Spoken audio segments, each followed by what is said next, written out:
네, 여러분 안녕하십니까? 이민멘토의 주식 레벨업 2026년 3월 9일 장마감 시황 시작해 보도록 하겠습니다. 시청 전에요. 좋아요와 구독 그리고 알람 설정까지 꼭 부탁드리도록 하겠습니다.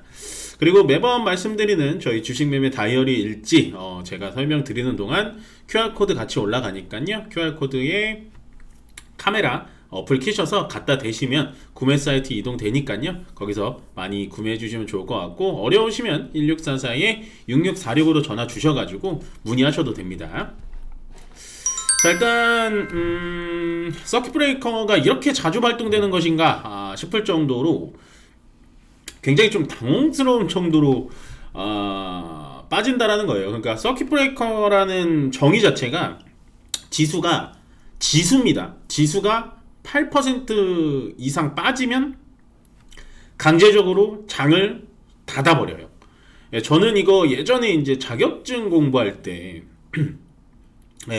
그때 공부할 때 야, 이렇게 빠지는 경우도 있었지 하면서 이게 진짜 와, 이런 것도 있었지 이렇게 생각을 했는데, 그게 지금 2주에 2번, 그러니까 일주일에 한 번씩 계속 발동된다라는 게 정말 놀랐습니다.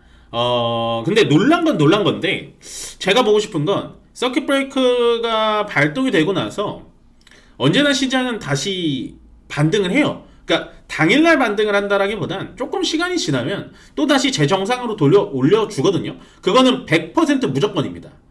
그게 언제인지를 몰라서 그렇지, 생각을 해보세요. 시장이라는 건 언제나 우상향합니다. 단지 뭐 3년간의 박스피, 뭐 5년간의 하락장, 뭐 이런 게 올지언정 결론적으로 왔을 때는, 정말 예를 들어서요, 20년 전에 주식을 사셨던 분이 오늘까지 팔지 않았으면 손해본 사람이 없는 거예요.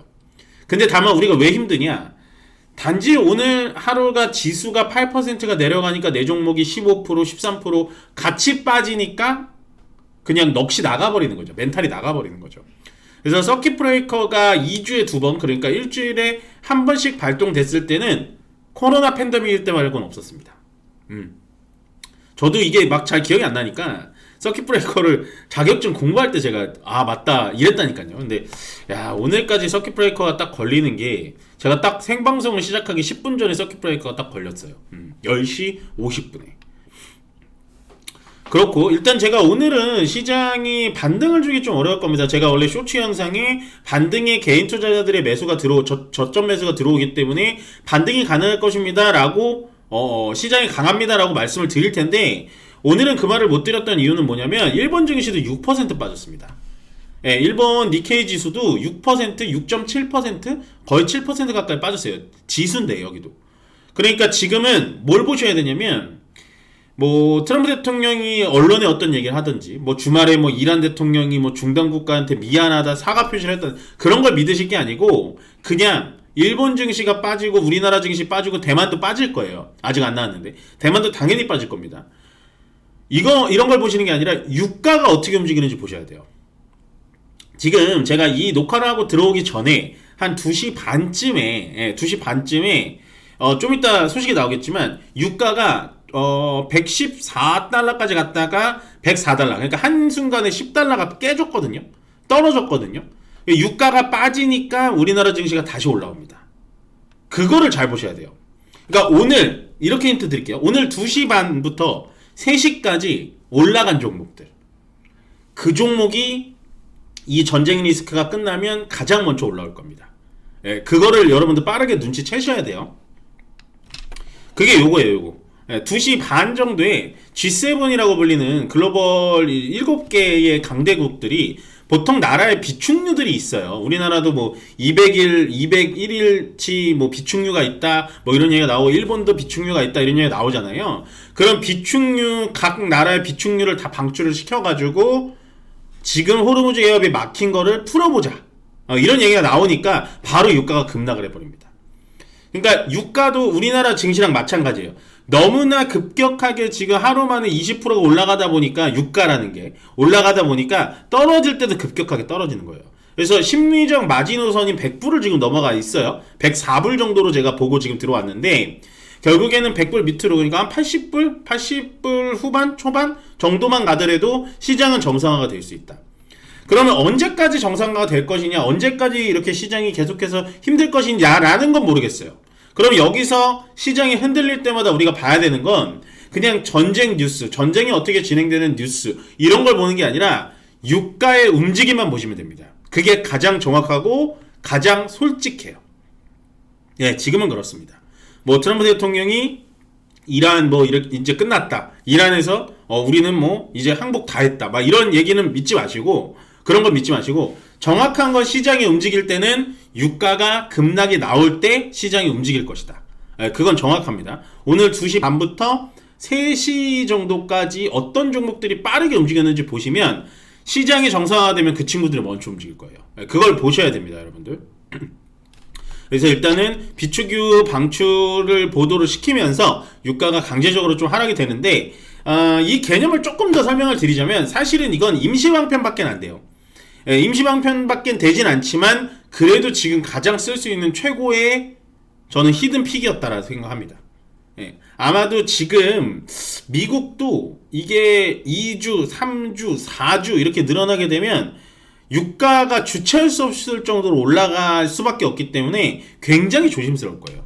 예, 그럼 오죽한 G7 비축유까지 방출을 하면서 전 세계적으로 대응을 하게 만들어주고 있다라고 보시면 되고, 일단은 미국 시장이 중요합니다. 이제는 미국 시장을 여러분 보셔야 돼요. 저도 이제 국장이 워낙에 좋고 국내 증시와 미국 증시의 커플링이 별로 없었기 때문에 여태까지는 국장에 대해서만 계속해서 코멘트 드리고 국장이 이렇습니다 뭐 이렇게 말씀드렸지만, 이번 주부터는 미국 시장을 조금 더 보시긴 편할 거예요. 왜냐면 원래는 미국 증시가 11시 반에 개장을 했는데 서머타임이 이번 주부터 오늘부터 적용이 되니까 이제는 10시 반에 미국장이 열립니다. 저도 항상 뭐 저야 어차피 뭐 좀 늦게 자지만 11시 반, 그런 다음에 한 1시간, 2시간 시장 보고 그냥 자긴 하는데 이제는 조금 더 빨리 볼 수 있다. 미국 시장 10시 반부터 열립니다. 그래서 오늘 미국 시장의 움직임이 중요한데 지금 나스닥 선물도 2%가량 빠지고 있으니까 아마 미국 시장도 박살날 가능성이 높아요. 예, 지금 글로벌 증시처럼. 근데 저는 이렇게 생각합니다. 미국 증시가 박살나고요, 국채금리가 올라가면 아마 트럼프 대통령이 결단을 내릴 수밖에 없을 거예요. 예, 트럼프 대통령의 가장 약점은 10년물 국채금리랑 증시 떨어지는 겁니다. 예, 그것만큼은 확실해요. 그러니까 여러분들이 봐야 되는 포인트는 딱 3개예요. 지금 뭐 증시가 어떻게 된다, 우리나라 뉴스가 어떻게 된다, 그거 중요하지 않아요. 뭐 기름값을 뭐 정부에서 만나가지고 뭐 상한제 건다, 그런 거 중요하지 않아요. 그냥 WTI 유가 아니면 브렌트유, 얘네 유가들이 어떻게 움직이는지 최소한 60분봉으로 보셔야 되고, 그 다음에 미국 시장의 지수가 나락을 얼마나 가는지, 그 다음에 10년물 국채금리가 얼마나 올라가는지, 이런 걸 보셔야 돼요. 아시겠죠? 그러면 트럼프 대통령이 움직일 가능성이 굉장히 큽니다. 예. 근데 오래 안 갔으면 좋겠는데 뭐 저는 전쟁 전문가도 아니고 기 때문에 뭐 이렇게 확신 있게 말씀을 못 드리겠지만 그냥 보셔야 될 건 유가 뭐 이런 거 보시면 앞으로의 방향은 보일 것이다 라고 보시면 되고요. 사실 오늘 강세 악재 업종을 좀 건너뛸까라고 생각을 했어요. 왜냐면 의미 없어요. 강세 업종은 LNG만 갔습니다. LNG. 뭐 한국카본, 삼성중공업, 동성하이텍 이런 종목들. 왜냐면 현재 이제 LNG가 이제 수출이 막혀 있다 보니까 호르무즈 해협을 건너갈 수가 없다 보니까 운임료가 당연히 올라가게 되는데 거기에 또 가장 최적화되어 있는 게 LNG 운반선이에요. LNG 운반선들이 다 멈춰있기 때문에 또 FLNG를 하고 있는 삼성중공업이 당연히 또 올라갈 수밖에 없고, 거기에 뭐 LNG에 대해서 상사 역할을 하고 있는 포스코 인터내셔널이 다른 상사주들은 떨어졌는데 얘 혼자만 올라갔죠. 근데 제가 말씀드리고 싶은 건 그거예요. 전쟁 관련돼 가지고 지금 뭐 LNG라든지 방산이라든지, 오늘은 방산도 안 올랐습니다. 방산이라든지 아니면 석유라든지 이런 관련된 종목들은 물론 저는 저번 주에도 매도하라고 말씀을 드렸어요. 그건 확실합니다. 근데 이 전쟁 리스크라는 건 앞을 볼 수가 없잖아요. 앞으로 어떻게 될지, 이제 뭐 트럼프가 뭘 할지 모르기 때문에 수익이 난 거에 감사하시면서 빠르게 매수 하시는 게 좋아요. 예, 전쟁 좀 오래 갈 거야, 이런 극단적인 거야, 전쟁 이번 주면 끝날 거야, 난 그래서 저가매수 할 거야, 이런 극단적인 입장은 안 하셨으면 좋겠어요. 그래서 지금은 매수와 매도를 쉽사리 하지 마세요. 특히 제가 저번 주부터 말씀드렸죠. 목요일날 급등한 기업 때문에 금요일날 하락할 때 개인들이 너무 많이 들어왔다 라고 얘기 드렸고, 오늘도 마찬가지예요.